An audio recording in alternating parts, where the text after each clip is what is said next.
تازه برطانیه د افغان تیر پوځ کمانډویانو سره څه کوي؟ ملګرو که غواړئ پوه شئ ویډیو تر اخره وګورئ او زموږ سوله ټي وي چینل هم در سره سبسکرایب کړئ.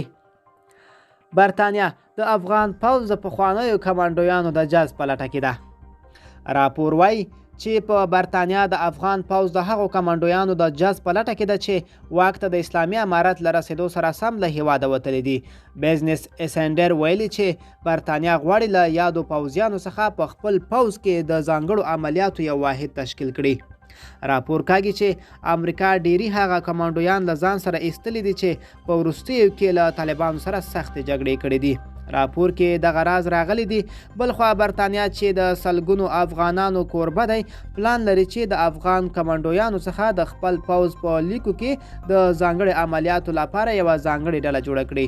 د یادونې ده چې اوس هم د برطانیه په پوځ کې د بهرنیو وګړو یوه ځانګړې ډله شته چې د ګورخا په نامه یادیږي او شمېر یې شاوخوا 3500 تنو ته رسیږي.